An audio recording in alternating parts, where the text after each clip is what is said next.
Do you ever have an idea that you just cannot get out of your head no matter how hard you try, even though you know it's going to take a lot of work and take a lot of time? Yeah, me neither. I've been busy.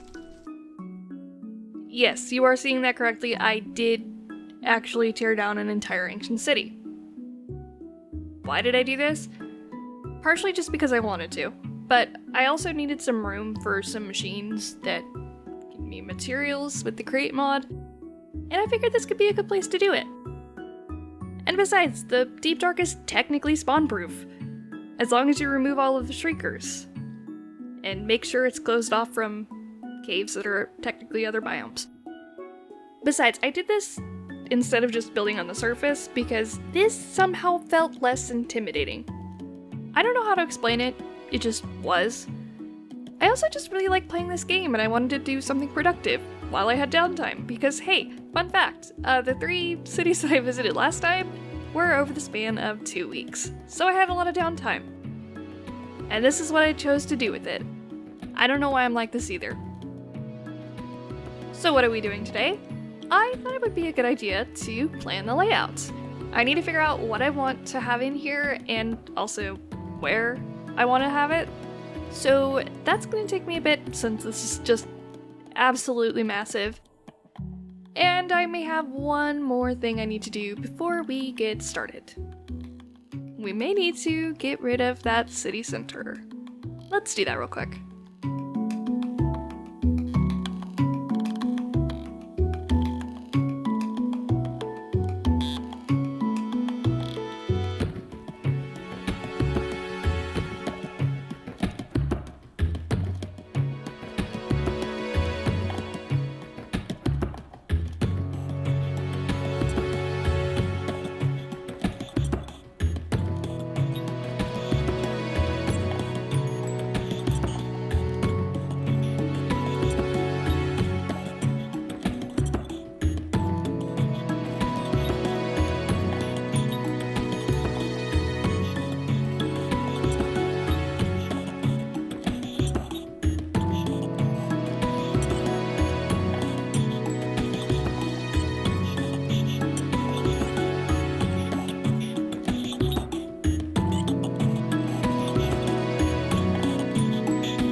In case you happen to be curious how many blocks that ended up being, the answer is apparently a lot.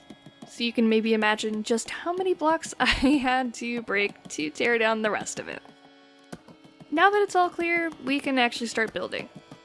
Since I was struggling a little bit trying to figure out what to start with, I ended up going with a giant decorative garden. Not that it's anything I need down here, but it just felt like something that would be a nice focal point to start with. I also tried to color code, but I don't know what this is supposed to be. One of the most useful things I've found when working on projects like this is using a project notebook, and it is so helpful. I started off by listing off the rooms that I needed and crossed them off anytime I found a spot for them, but I can also use it for notes and keeping track of things as I'm working. Another thing that really came in handy was a world map. The bird's eye view made it a lot easier to figure out where I wanted to place things and what room I had left. And by the end of it, my layout looked a little like this. I try to focus on keeping all of the things I'm going to use more often closer to the center, and things that I may not need as much a little further out. I know right now all I've done is draw shapes on the floor, but I am so excited for this to start looking like a finished build. And I know I am nowhere near that, but progress is progress, and boy do we have a lot of progress to be made. And if I want to be able to do that, I actually have to start somewhere. So I guess now I just have to choose what I want to do, and I think I have an idea. I wanted to start off by making the biggest impact by area, and you might think that would mean starting with the garden, because it is 12 chunks and it is the largest room. However, there is something bigger. The hallways. They're technically 3 times bigger, exactly, somehow. But if I'm gonna start there, I'm gonna have to do a little bit of planning first. I did some math. Turns out, 36 chunks takes 144 stacks to cover. Why am I focusing on the floor? Well, it's the hallway. The floor is one of the main features, and it also gives me an idea of how many blocks I'm gonna need to collect. The current chunk I'm standing on is 4 stacks of deep slate bricks, and I don't think this is actually what I want to go with for the floor. I think I might take a little bit of time to actually design it so that it's not so plain and boring, and also so it doesn't use all of my deep slate. I might take some time to play around with some building materials, and I may end up leaning more towards stone because it's a lot easier to get in mass quantities. But let's see what we can figure out. I started off by adding 2 lanes of the stone brick, and I ended up not really being a huge fan of it.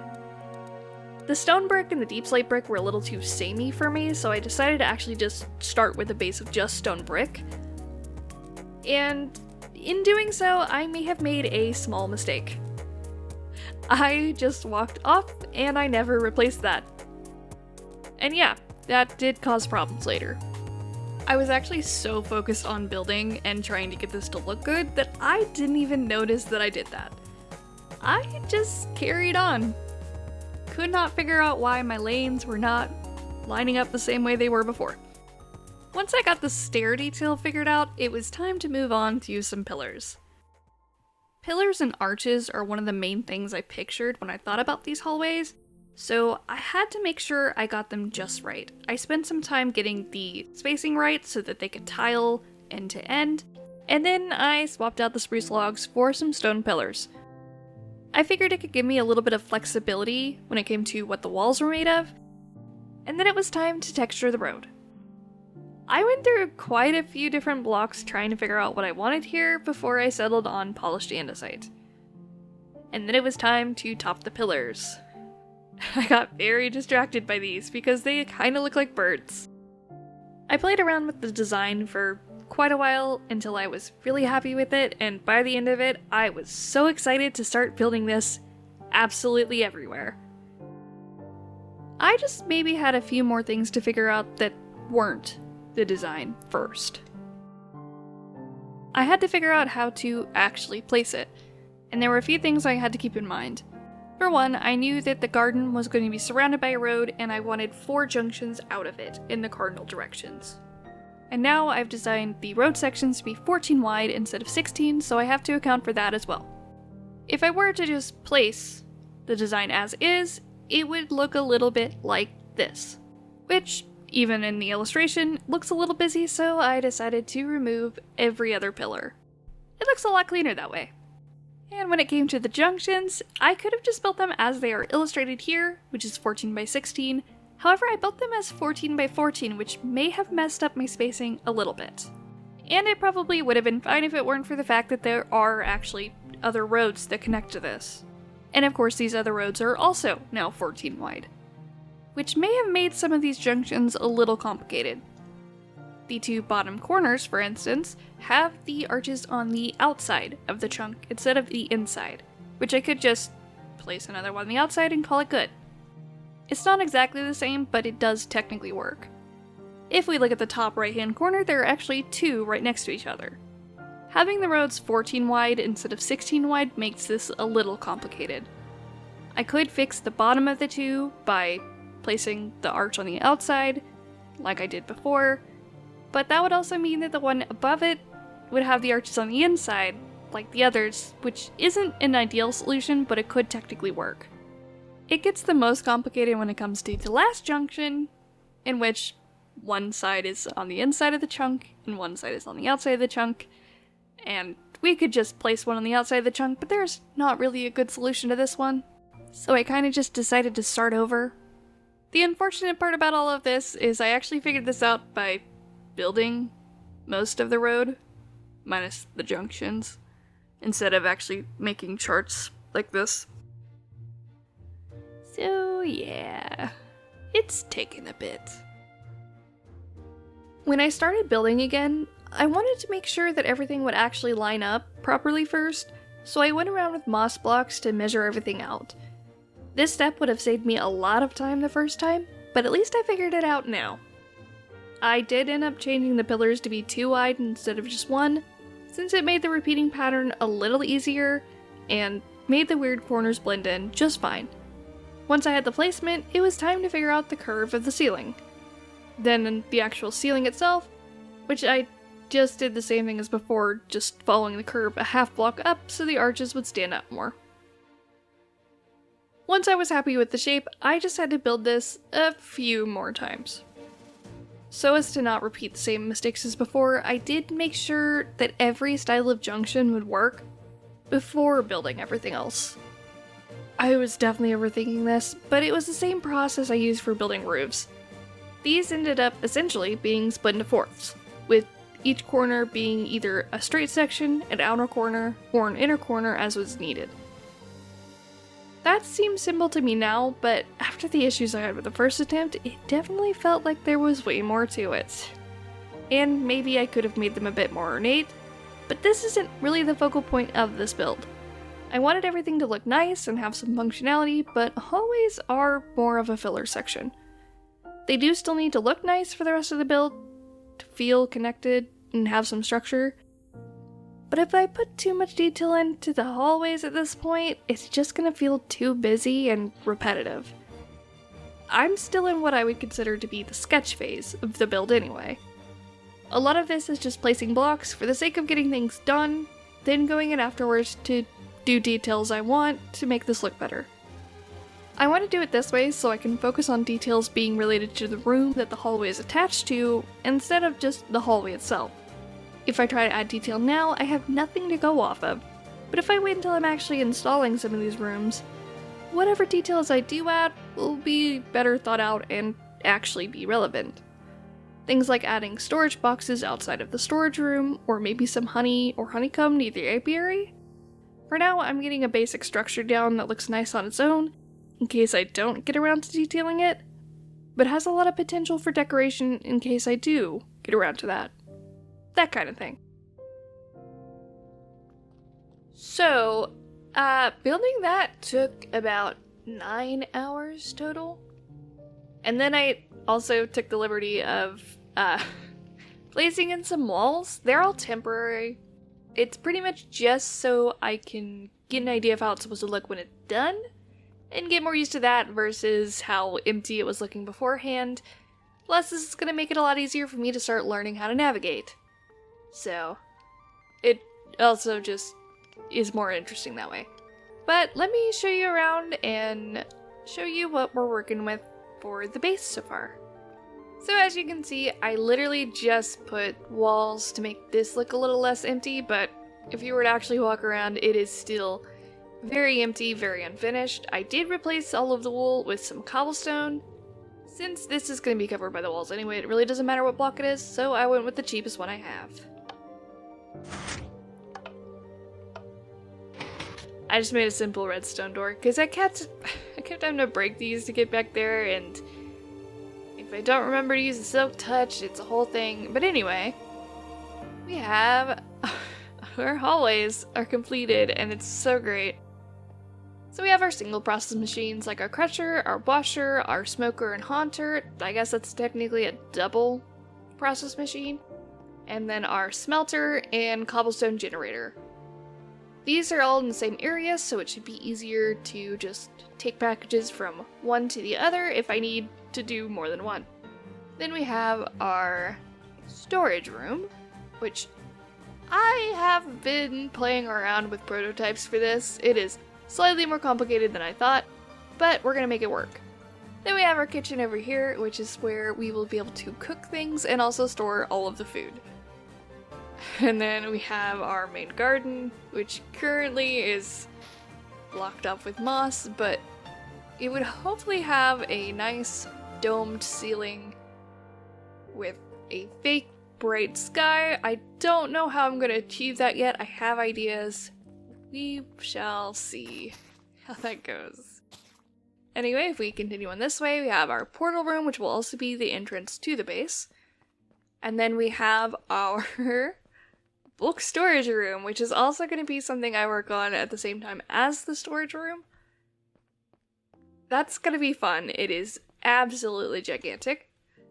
And then we have our map room and our project planning room, which are going to be very useful because that's pretty much the main reason I built the space in the first place, is to make it easier to build other projects. In this corner, we have our library, and then back in the back is the enchanting room.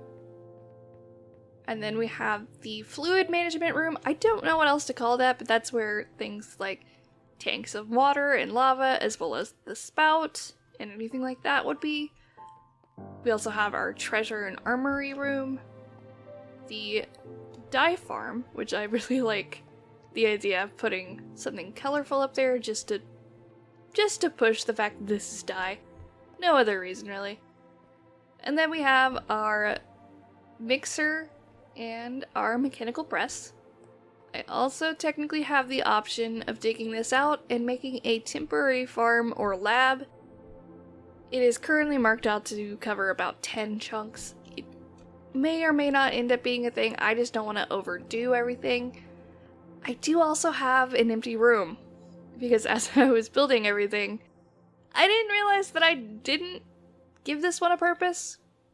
It may end up being part of the dye farm if I need more room. It may just end up being its own thing. I don't know yet. Next to the dye farm, we have our XP farm, which I currently have been using some infested stone and splash potions of poison to essentially make a silverfish grinder. It's not a great design. Create's gonna make this a lot easier to do, so I'm super excited for that because that takes a while to do, but it's really effective. And then we have our apiary, which is gonna be nice because it'll be one big window where we can sit there and watch the bees do their work. And then we also have our bamboo, sugarcane, and kelp farms next to a crop farm, which I think I'm gonna go the raised bed route just because I think it'll look nicer. It technically is less efficient, but I don't really care. And then we have the plant nursery, which is where I'm going to be getting a lot of the wood that I'm gonna need using the botany pots. The problem is some of the trees are not compatible with it, so I also have the tree dome. I don't know why that's the nickname it got. It's the nickname that's stuck. This is also going to be useful for getting tree components that are not wood, such as the leaves or things like mangrove roots or things like that. And then over here we have our brewery, which is going to be where I do all of the potions and things that I need, as well as some of the other Let's Do mods that I have, just to see how well that goes. And then we have our cow and chicken farm, and our sheep farm, and then we're back to the kitchen. This space is definitely going to be a really big project, but at least at this rate, it feels a lot less empty and unfinished. And as I do each section, the wall will be a little more detailed, and there may be more details on the outside, like I was talking about before. It just felt right to do it this way, but if you've made it this far, I really appreciate you being here, and I hope you're as excited as I am to finish this project. Again, nowhere near that. But yeah, although technically next time you see me, I'm going to be taking a small break from building, as I have located a few modded jungle temples. I forgot the word there for a second. And they're usually full of a lot of treasure, and a lot of redstone components that I'm probably going to need. So I think that's going to be our next task, is just raiding a couple of those, playing around, having fun, and getting a lot of redstone. So, if you'd enjoyed our time here, I would appreciate you following along, and I hope to see you next time. Goodbye!